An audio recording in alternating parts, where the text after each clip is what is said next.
Well, hello and welcome everyone to today's webinar. My name is Ashley Martin. I am one of the board members on the Mental Health Advisory Board for the City of Fayetteville. Today's topic is everyday tools for high stress lives. Awareness is where this month begins. It involves our actions. Little by little is where it changes a life. In honor of Stress Awareness Month, we hope that this presentation, you're able to utilize some tools that we can go over today. Next slide, please.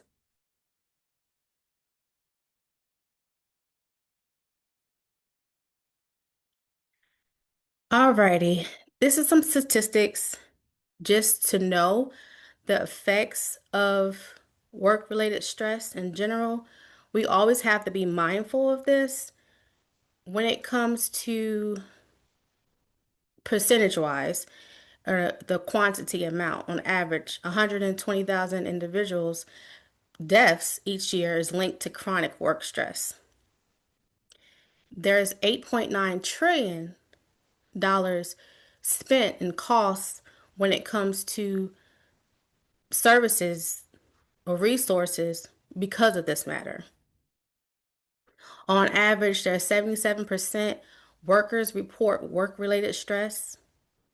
Adults in the US as well as Canada with daily stress is 49%. Working adults reporting burnouts is 42%.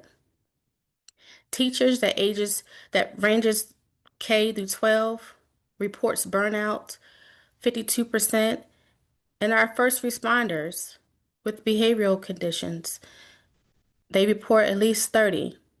All across America and right here in Fayetteville, record numbers of workers, parents, caregivers, teachers, students, first responders are reporting high stress levels. Stress is not just a feeling, it is a public health story. Next slide, please. All right, so as it relates to stress, we wanted to break it down when it comes to the body and mind, knowing that there could be stages, as what we would call it, stage one, stage two, and stage three. Within stage one is more of a alarm stage. The hypothalamus, the adrenal gland, then there's a fight or flight response, as well as freezing. In stage two is a hold. Our cortisol levels stay elevated. Most fuel is healthy in short bursts. In stage three, the leak. When the alarm never turns off, almost every system gets affected. So there's a moment there. When the alarm never turns off, meaning that when you're constantly receiving stress from work related stress, such as calls, such as emails, such as presentations, such as services that we offer, therapy or firefighting, servicing another person, meaning that we have to exert that energy. We have to exert that attention constantly, every hour on hour. And when it never goes off, we feel it. We end up feeling it cognitively, whether it's you lose your focus, your cardiovascular, your physiological symptoms, increased heart rate. You notice that you get shortness of breath much easier, and you increases your risk of stroke. Your immune system, it suppresses, it slows for healing. Your digestive system, you have your gut and brain health. You're not emitting as you normally would because your muscles are so tense and tight.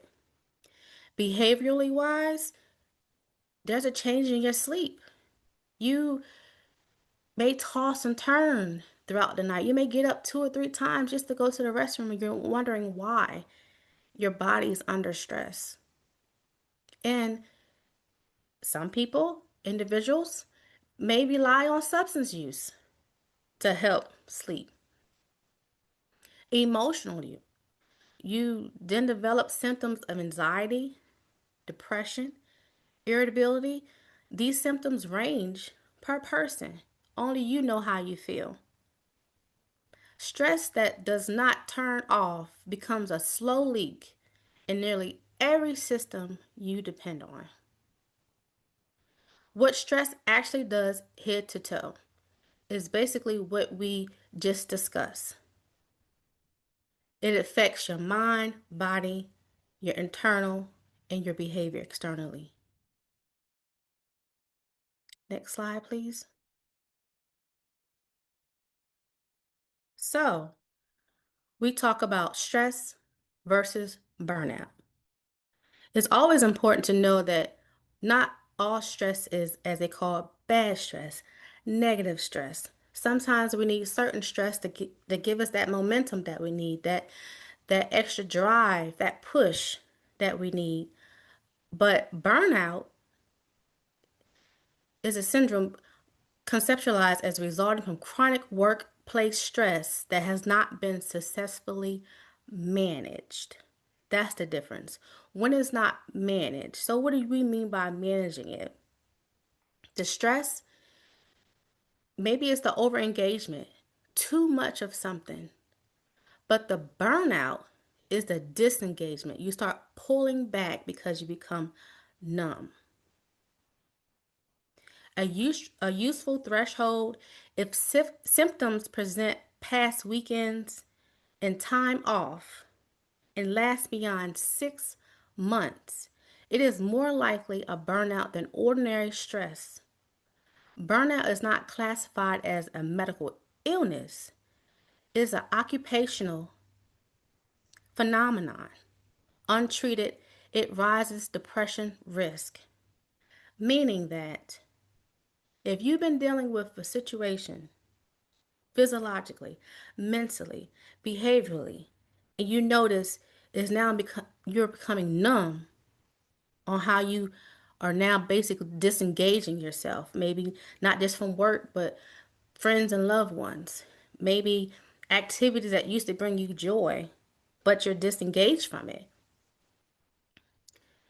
It's because it's left untreated. 42% of working adults reported burnout in the past 6 months. This is reported by the American Psychological Association just in 2024. So just imagine what it is now. Okay, next slide, please. All right.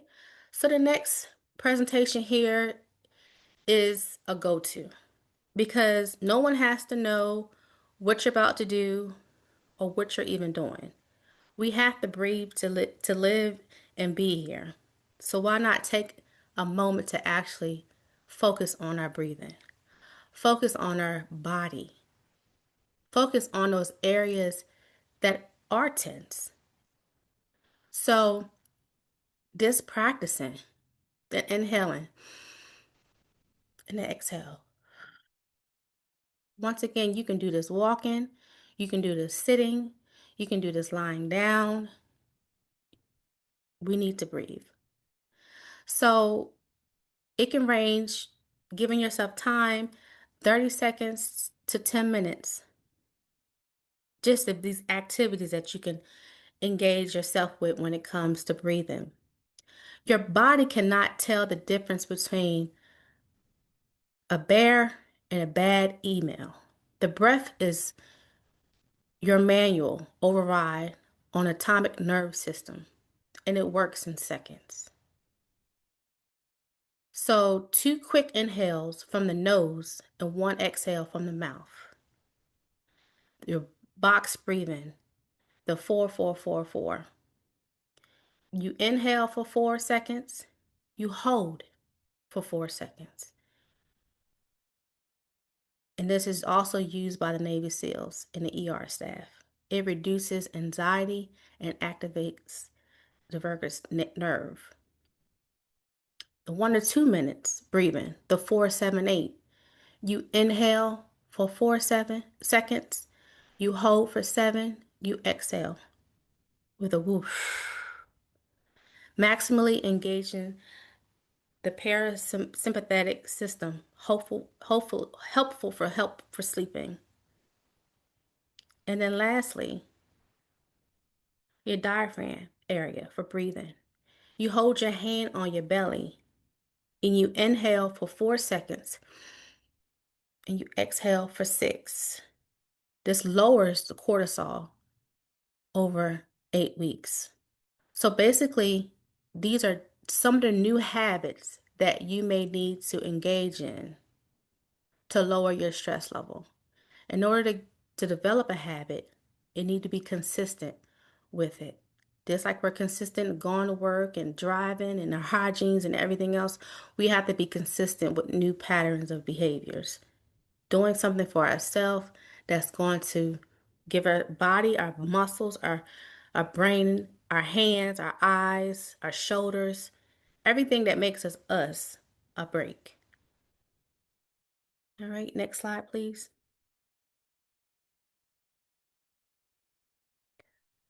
All right, so next we're going to move over to the evidence-based tools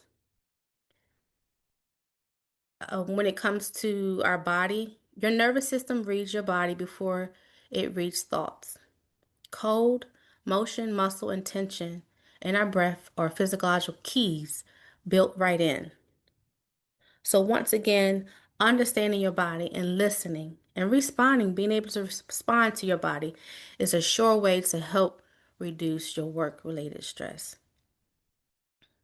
Once again, these uh, engagements or resolutions can range from 30 seconds to 20 minutes or more. Okay? As the simple, starting from the most simple, is cold water on the face. A splash of cold water on your face for about 30 seconds. Your body has built-in reflex that slows your heart rate within seconds. Doctors and therapists use this to help calm panic and severe anxiety. Progressive muscle relaxation, especially when it comes to our hands. We use our hands for so many things, or our feet, our shoulders, our eyes, our mouth, our jaw. These all areas are tense. And you tense these areas for at least 5 seconds and you release within 10. And this is endorsed by the Mayo Clinic. Next, you do a body scan. You move attention to your head to toe, noticing any tension or softening found um, in 2024, a multi-site trial of 2,239 individuals found body scan produced the largest stress reduction among 4 mindful techniques. So what does that mean? Sometimes you need to be still. No phone, no TV, just you in silence. And even if your environment may not be silent, you need to be silent. Because sometimes we cannot control our environment.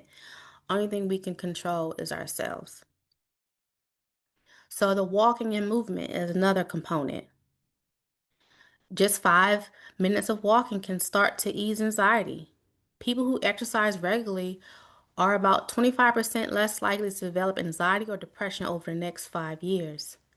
Aim for 150 minutes a week, which is about 20 minutes a day. Just think about that. We get 24 hours out of a day. Of course, some of that involves sleeping, but 20 minutes a day during your active state of living, giving that back to yourself to help reduce stress. Your eye relief and your posture reset, especially for individuals that have to haul a lot of things, have to sit, have to stand, just have to move in general. The 20-20-20 rule. Every 20 minutes, you look 20 feet away for at least 20 seconds. You stand, you roll your shoulders, you drink some water. These micro resets that interrupt the cortisol cascade at your desk. So, meaning that it's okay, even if you don't need a break to go to the restroom or not feel as thirsty, it's okay to take a break and get up and just maybe walk in place. If you're in the tight corners, or if you can walk outside, whatever the case may be. Go grab yourself a glass of water or bottled water. And lastly, we talk about the time in nature. Time spent outside lowers your stress hormones by 12 to 8%. Even a short walk in the woods, a park, or by the water counts. Some nearby places is Lake Horton, Lake Kedron, Heritage Lake, Ridge Nature Area, and Line Creek. This is some areas when it comes to lake. So, with that being said, if you are in a building all day and you are able to step outside, step outside. And if you're not, say that you're not. Maybe pull up some images on your phone, some about nature. And while you're just walking maybe to the elevator or walking maybe up the steps, you decide to walk up the steps today, um, or just walking in general, you decide to also take glances at your phone for the nature view, or have a picture at your cubicle regarding nature. All right, next slide, please. Okay, some additional evidence-based tools when it comes to calming your mind by changing your relationship to it. You cannot stop thoughts from showing up. You can change how long they stay and what you do about them. Remember, you are that change. 5 minutes today beats 30 minutes someday. For 5-minute mindfulness sessions reduce depression and anxiety as effectively as 4 20-minute sessions. In other words, consistency, consistency, consistency beats duration. A handful of intentional minutes done daily reshapes the brain's response to stress and the neuroplasticity. All right, just like a recap regarding the evidence-based tools, we have the 5 4 3 1 grounding techniques, stopping to take a breath, observe what's happening, proceed mindfully, creates a deliberate gap between stimulus and reaction. Cognitive behavioral therapy, also known as CBT, reframing the ABCDE model, activating event, the belief, the consequence, the dispute, the effective new belief. The CBT is most empirically supported by psychotherapy for anxiety and depression. Self compassion break, meaning that 3 lines repeated quickly.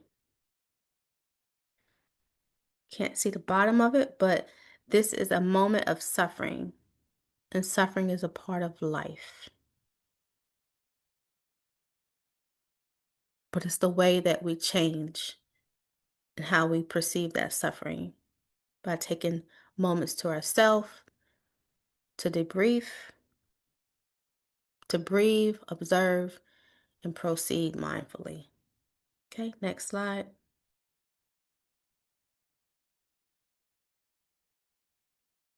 Some additional evidence-based tools, the daily pillars that holds the house up. Tools work best when the foundation is steady. These are the rituals that make every other technique more effective. And just be mindful. These may be the pillars, but does that mean that you have to go in this sequence or this order for you? You may take something from this and say, you know what? I'm going to be consistent with the sleeping for at least 7+ hours, with moving at least 150 minutes a week, with eating or hydrating myself, with boundaries, with a time block, with a digital detoxing, with journaling or connection. And then you decide, I'm going to add another component to this. So you may start with just one of these components you're going to do more of and decide to do another and another and another when you start realizing and feeling less stress. When it comes to, I'm just going to pick one, the eating and hydration, right? Because at the end of the day, we are what we eat. And if our body's not nourished, we don't have much to give. So do not skip your meals. 95% of serotonin receptors live in the gut lining. The gut link is real. So just being mindful of that. Boundaries. When you may be asked of doing something or doing something additional what you already are doing currently, you may want to say, let me check and get back with you. You're not saying a no, you're not saying a yes, but you're giving yourself time to see if it could work out for you. Um, or you may say that doesn't work for me. And it's brief, clear, just like a muscle. All right, next slide.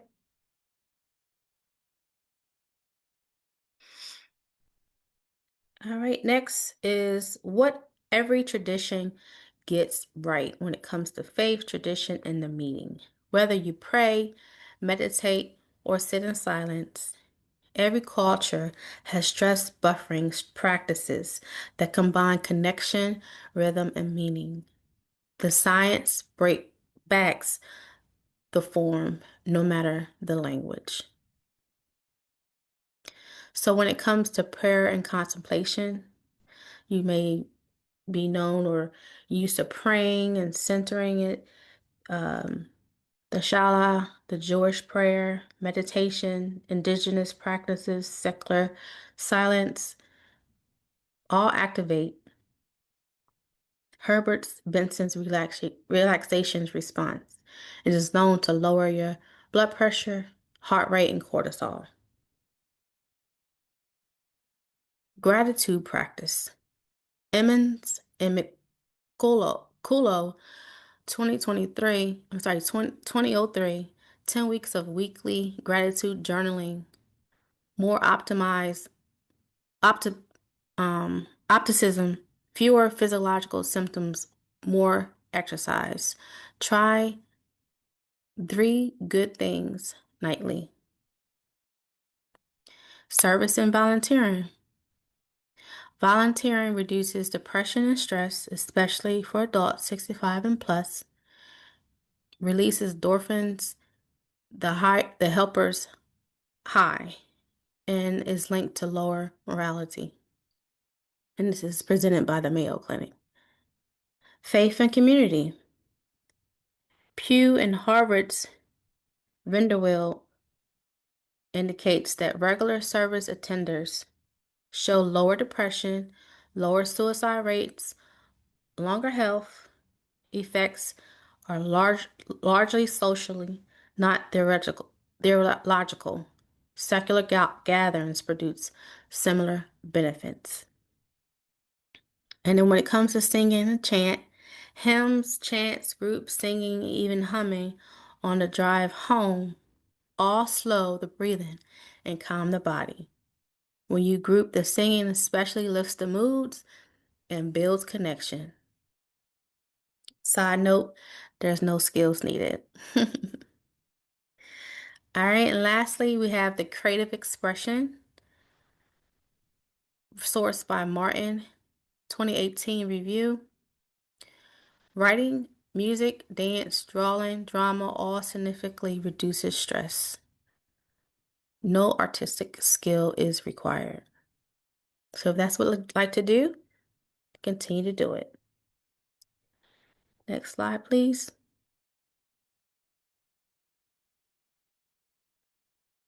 Connection and family.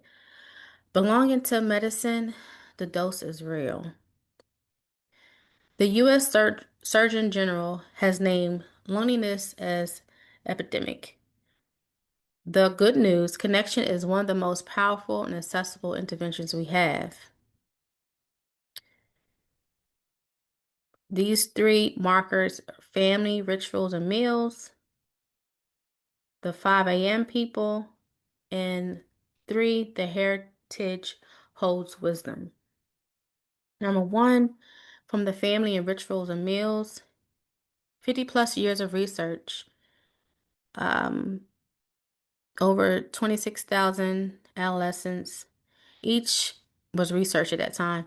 Each additional family dinner per week is linked to better mental health, more pro-social behavior, lower depression, suicidality, and substance use. The 5 a.m. people. Identify the few you can honestly call in a hard moment. A friend, a sponsor, a pastor, a sibling, a mentor. Reach out before a crisis. Pastoral counselors and clinical pastoral education are an accessible bridge to professional care. And three, the heritage holds wisdom. Latino,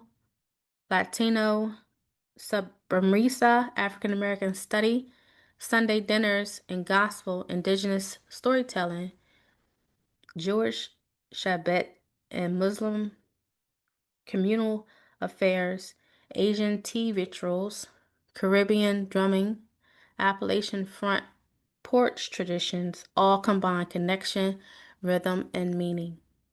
The U.S. Surgical General in 2023 indicates that poor social connection rises morality at a rate equivalent to smoking 15 cigarettes a day. Reach out daily, schedule recurring connections, favor in-person and voice over passive scrolling. And this another statistic, 29% indicated by heart disease risk and 50% of dementia risk. All right, next slide. Some emergency tools. You do not always have an hour. You always have 30 seconds. Use these at your desk, in the car, in the bathroom, between calls, anywhere a hard moment finds you. As we mentioned, sometimes we have to stop. Sometimes we have to use cold water to our face. Take 60 seconds to move around. We do the 1 to 4 minute box breathing. 5, 4, 3, 2, 1 grounding. The body scan and the self-compassion break. Okay? This is hard. I am not alone. Remember these tools, they will work when you need them the most. And mind you, what works for someone may not work for you, but just trying something new sometimes, you may not realize how it really connects to yourself to be able to put it into your routine. So just try. All right, next slide. All right, the 4 pillars of bouncing back, being resilient, is built, not born. And this is from the American Psychological Association. There has to be a connection, wellness, and healthy thinking, as well as meaning. Resilience is built. The dose is daily anchors, consistent sleep, 20-30 minutes of movement, one mindful pause, one meaningful contact, and limited late night caffeine, alcohol, and screens. So when it comes to the connection, you want to prioritize trustworthy relationships. Maybe once to join a group, accept an offer, just keep showing up even when it's awkward. And wellness, you want to have at least 7+ hours of sleep, moving daily, you hydrating, you're avoiding alcohol and drugs, overeating as the main coping tool. Practice mindfulness, prayer, yoga, or journaling. Your healthy thinking, you notice catastrophic thoughts, reframe, and accept what cannot be changed. Hold on to the hope and you learn from your past adversities. You have already done the hard things. You are here. Meaning, you help others, you set value-based goals, you find purpose in the difficulties, not despite it. Meaning is not given, it is noticed. All right, thank you. Next slide. All right, and this is some professional help. You do not need a big enough reason. If your gut says something is off, that is reason enough. You need to also watch these signs. Sadness, worry, irritability, hopelessness, most days, 2 weeks at a time, ongoing. Symptoms interfering with your work, your relationships, your sleep, your parenting, your self-care. If you are having any thoughts of suicide, not wanting to be here, wanting to go to sleep and not wake up, self-harm, or people would be better off without me, you need to call or text 988 immediately, any time of the day, 24/7. If you're using alcohol, medications, and drugs more often in a larger amounts to cope, withdrawing from your people and your activities you value, your trauma symptoms that will not fade, there's continual flashback, hypervigilance, and nightmares. Big personality, mood, and behavior changes that feel not like me.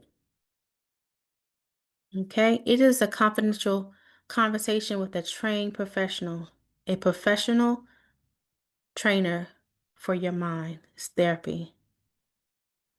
CBT, talk therapy, EMDR, which is relates to trauma, and your group therapy. Who you may want to see. A psychiatrist that's able to prescribe, a licensed marriage social worker, a licensed marriage family therapist, a licensed professional counselor, licensed clinical social worker, just to name a few, or some common known therapists. Pastoral counselor, a clergy with CPE training, a psychologist that may do therapy and testing, a nurse practitioner that's able to prescribe, and it also specializes in mental health, as well as peer specialists that's trained and has lived experiences. Your EAP, your Employment Assistance Program, is a benefit you have already paid for.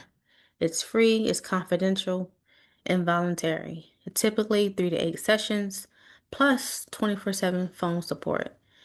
Use does not apply, not show up to your supervisor. You can call the City of Fayetteville HR at 770-461-6029. 1 in 5 U.S. adults experience a mental health condition each year. 50% of lifetime mental health illnesses begin from the age of 14, 75% by 24. 41% of adults with a condition got services last year. All right, you can go ahead.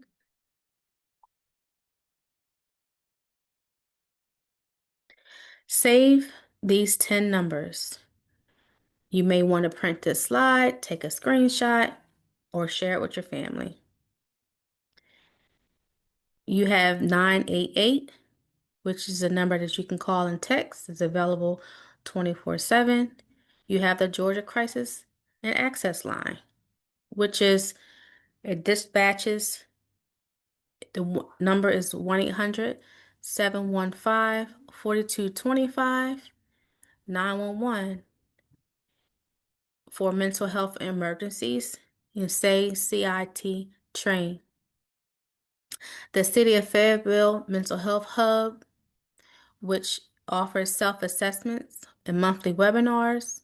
That's found on fayetteville-ga.gov/MHAB. NOMNI, that's in Henry and Fayette County. Their number is 1-800-950-6264, and that's the National Alliance of Mental Illness. They have free family and peer support and education. You have Piedmont Fayette Hospital, which deals with emergency psychiatric concerns. They're located off 1255 Highway 54 West, number 770-719-7000. All right, we have the SAMHSA National Hotline, which is 1-800-662-4357. You can also locate them at findtreatment.org. You have United Way. You can text this number. You can call this number at 211. It's open 24/7. It can help with food, housing, and social services. And then we have the veteran and first responders. You call the number for vet crisis.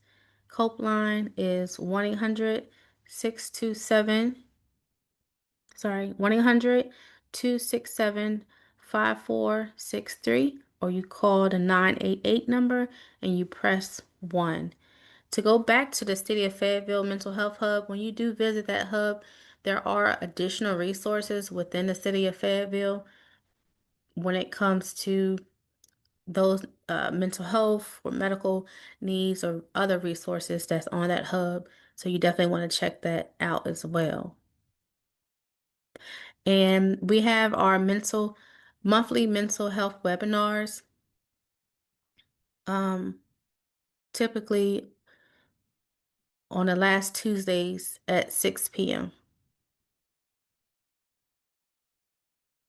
And next slide. All right. Awareness is where this month begins. Action is where it changes a life. You do not need to do anything we covered tonight, but pick one tool and use it tonight. Tomorrow, do it again. And little by little, that is how 30 seconds becomes a habit. And a habit becomes a life. So tonight, try one 30-second tool. Tell someone you love that you love them. This week, save the 988 and Georgia crisis line numbers in your phone and take a 20-minute walk to Lake Horton. This month, reach out to one trusted person. If something feels off, call the EAP or Mark McIntosh Trail. We want to thank you from the City of Fayetteville Mental Health Advisory Board, our chair, Dr. Glover, and she could be reached at nglover@fayetteville-ga.gov. You can also reach us on the website, fayetteville-ga-mentalhealthhub.org. Thank you again for your time and your attention and your willingness to take care of yourself and the people around you.